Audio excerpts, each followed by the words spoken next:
Hello again, everyone. Welcome back to Andromeda.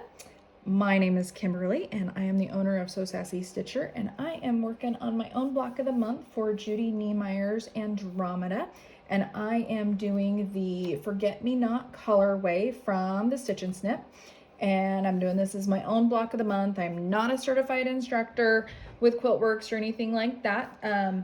But have done a lot of these, and so just helping you guys out if you need a little bit of guidance going along. I know there's a lot of people that try to do these on their own and don't have a shop nearby that is Judy Niemeyer certified to be able to help them out. So this is month 3, and I am working on the pieced stars that are in this quilt, the pointed star. There's 8 of them, and so I'm working on that. I'm getting my fabrics cut out, getting my templates cut out before I start sewing. So if you have followed the bag instructions, you need bags JA1 and JA2 for these pointed stars. I think these are going to be fairly quick and easy. There's not a lot of pieces to them, and even though we're doing 8 of them, I think they're going to go fairly quickly because there's only 3 pieces on each of these triangles. So I think it's going to go nice and quick. There are a lot of those triangles, but that's the way it goes. All right, so I have my fabrics cut into strips. And so again, because there's only a few pieces, you don't have a lot of different fabrics. You might have some different fabrics if you're doing a very complicated one. So make sure that you know which ones are JA1 through JA9. I have my JA1s, and that is going to be my background fabric. You may have 2 background fabrics depending on which one you're doing. So just make sure that you are paying attention to what colors are in your kit or what you have set out if you're doing it on your own, and you want the JA1A and JA1B. I only have 1 fabric for this, so that makes it a little bit easier. JA1, and so I have my little sticky label here, makes it really nice, and then I have cut out 5-inch strips, and I have 8 of them. And so then I'm going to lay them all right side up, all length out, okay, opened up, right sides up, so that when you cut these out, you're gonna have them all right sides up, and you know that.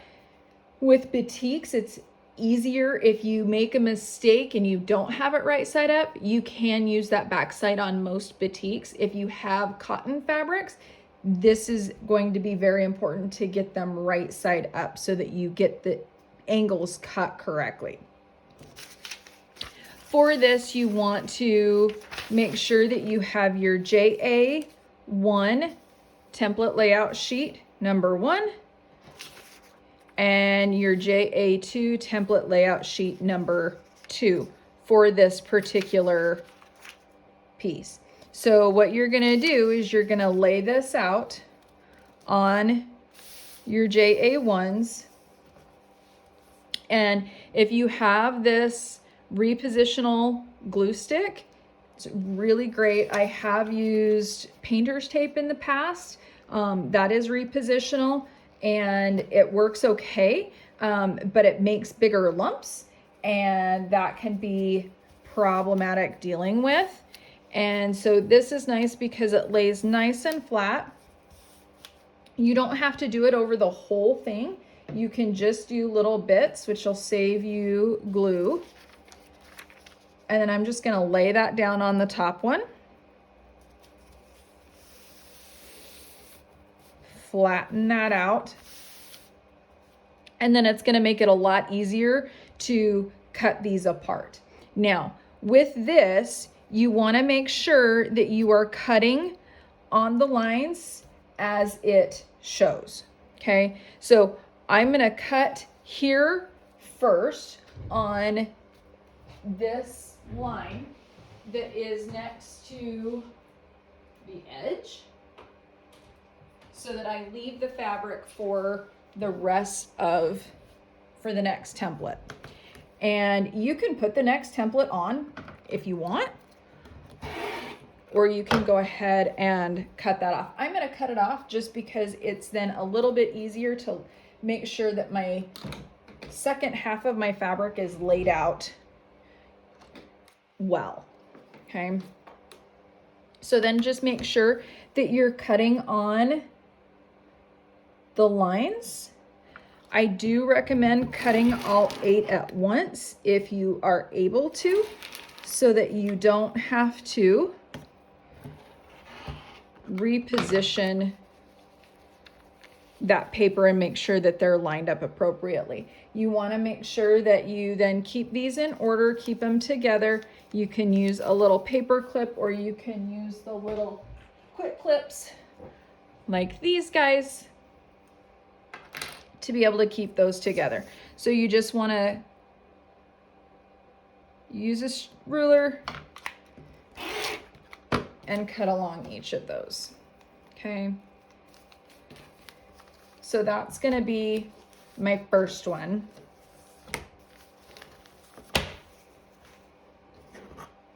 Get all those cut out, get them lined up in the order that you cut them. Now I'm gonna make sure that the second half of my JA1s are lined up, and I'm gonna do the same thing with this guy, okay? So use your and this one isn't as wide, so you've got a little bit more wiggle room there. But with all of her pieces, you generally have a little bit of extra. So if things aren't just perfect, you still have a little bit of wiggle room, which is nice. Except for the one piece on the last one, if you watched my video on the alternate piece. But we make it work. So you do have a little bit of extra. I'm gonna lay this out, smooth that down, and then that glue keeps that attached to that top one. And then same thing, you're just gonna cut on your cut lines. You do not have to worry about cutting the excess top and bottom on these. That's just gonna be extra. I probably will cut off excess on the sides just so that I keep my piece the correct side, but you wouldn't have to, honestly. If it's extra on this end, it's not a big deal. This is my selvage, so on this end, so I probably will cut that off so that I don't have this on this end down here where there's a little bit extra. I probably won't even worry about cutting that off because that's not gonna matter. That's not my sew side. If it were my sew side, I would wanna make sure it was cut off, but these angles are my sew sides, and so that's what I wanna make sure that I have exact. These edges don't have to be exact, so don't worry about trimming those up to this exact size. It's gonna get cut off later anyway. So you're gonna cut those off. Now her next instructions are for JA2, JA4, JA6, and JA8. For mine, those are all the same fabric. My even fabrics are all the same, and my odd fabrics are all the same, except for that JA1 that's the background. If you have fabrics that are different for those stars, make sure that when you lay them out right side up, you put them in order 2, 4, 6, 8, so that 8 is on the bottom, okay?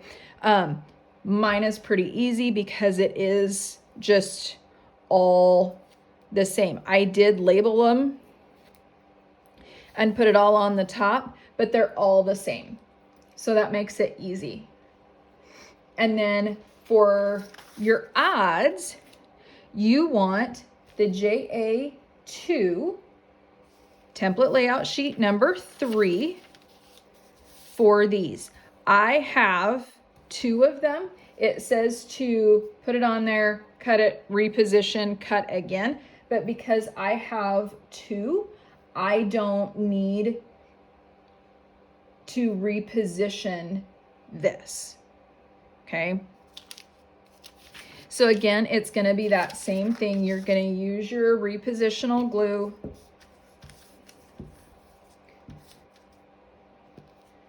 in a few places on the back of that paper. You're gonna lay it out, making sure that it is parallel with those edges, okay? If it's not exactly on, it's not a huge deal, but you wanna make sure that you're not super wonky so that you get those angles cut correctly when you cut it, okay? And then I can take this one, the next one, and go ahead and lay it on there, making sure that my fabric is nice and laid out.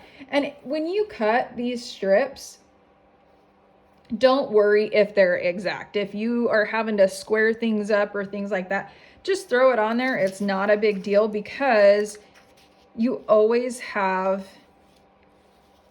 that excess that you're gonna cut off anyway. So if it's a little bit off, don't stress about it. That's what's nice about this, is it's fairly low stress with the precise cutting when you're cutting out your rows and these templates. You just wanna make sure that these cut lines are perfect, okay? Not perfect, really close, all right? So this one, is going to be, looks like your first one that you put on. So there is no sew side on these. You've got extra all the way around, but we'll just use one side of this that will become our sew side when we put it with the second piece, if you do the method that I have shown you before. So we'll get those cut out. And then our last one is our JA3, 5, 7, and 9, our odd pieces. Again, my coloration is all the same piece, all the same fabric, so I don't have to worry about stacking them in any particular order. If you do have different fabric colors, make sure that you go 3, 5, 7, 9. That's going to help you when you go to put them together later, that you can separate those out and know which one is which. And again, for these, JA1, template sheet layout number 4, use that repositional glue, pop that on there. I'll remove my stickers, label it, and throw that second one on there as well. Cut that off. And then I want to make sure that I am cutting on those sew sides, making sure that those are nice and straight and at the correct angle. And then those will go together when I put my triangles together. And again, this is going to be a pretty fast sew because there's only going to be 3 pieces for each of these triangles. So that's pretty nice. So that is a really quick and easy layout for these. I hope that it goes quick and easy for you. Just make sure that you know which fabrics you need and in which order that you have them. For mine, I only have 3 fabrics this time for all of my pieces. So that's gonna make those pointed stars really quick and easy. But if you have a different colorway, make sure that you order your pieces and know which color is which. And then just make sure that you're going smallest number to biggest number in order, evens together, odds together. So I hope that helps you out. I will see you back when I have all of these cut out and I'm getting ready to sew it up. Hope it goes well for you, and we'll see you next time.